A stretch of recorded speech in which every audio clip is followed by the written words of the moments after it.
The People's Bank of China has chosen the UK as the first among the G7 nations to access a currency swap line. On the phone with me now to give us his insight into this topic is Devonshire-Ellis, founding partner and principal of Dezan Shira and Associates. Chris, in your opinion, who has more to gain from this proposed deal, London or China? I don't think that that's quite the way to look at this, because both of the economies, or each of the respective economies, are fundamentally different. I think this truly is a win-win situation for both countries. It gives China access not just to the stability of the British banking system, but also through Britain's membership of the EU, access to European markets.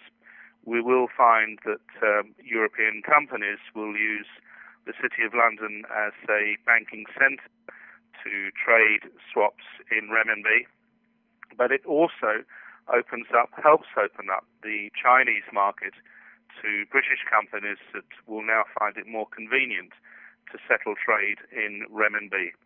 So I think on this particular occasion, this really is an agreement that benefits both economies. UK companies are currently showing a reluctance to adopt the RMB.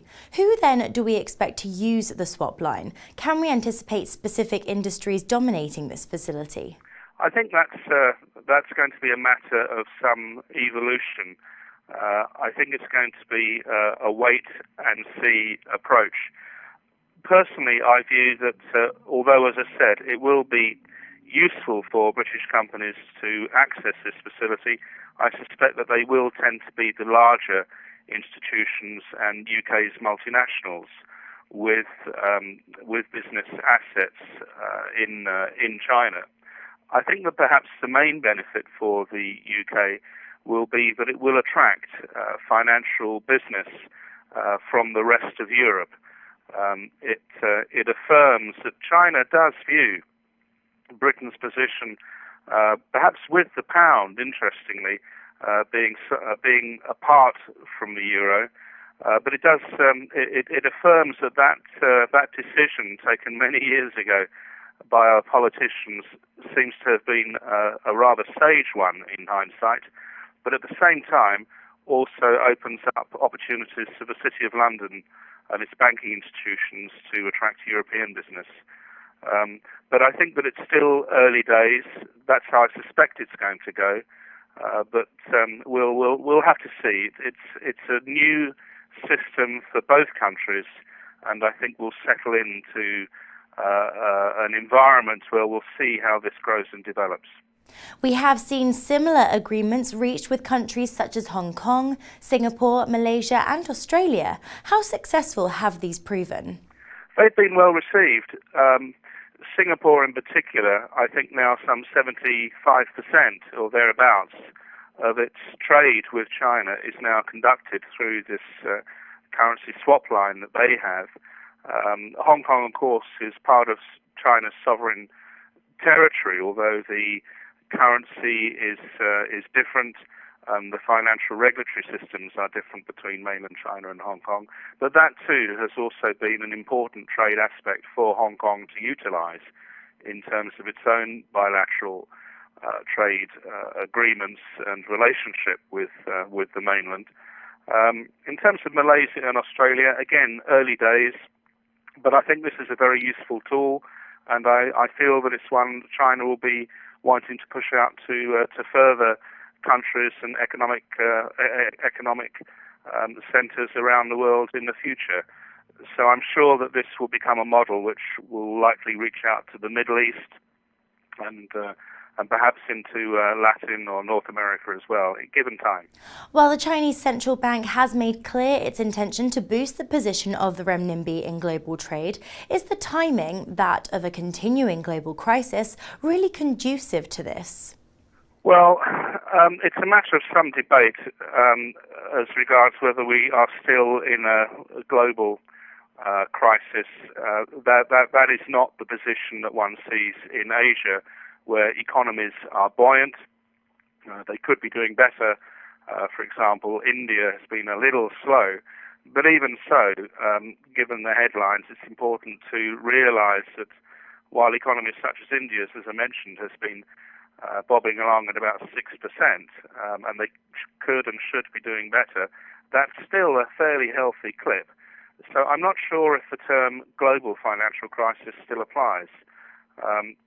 Certainly, there are serious issues which need to be solved with the euro and the political divisions within the European Union.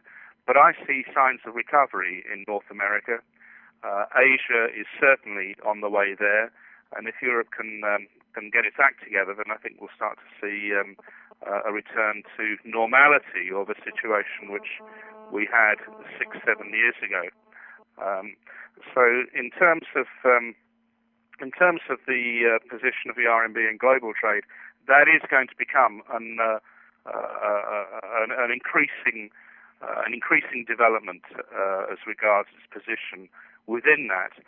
Although, having said that, China does need to make some very serious economic reforms, which will take a number of years to position the renminbi as a globally traded currency.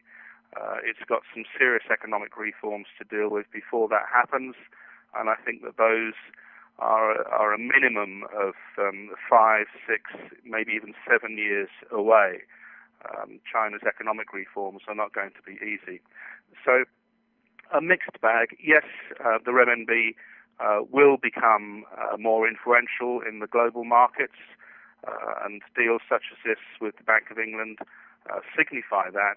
But China also has to match its intentions with domestic economic reforms, and these are going to be difficult for the government of Xi Jinping to push through. So that'll take a little while yet. And lastly, with the City of London committing itself to becoming the centre of business denominated in renminbi in April of last year, and the Bank of England agreeing in February to facilitate discussions, when do you think we can expect an agreement to be reached?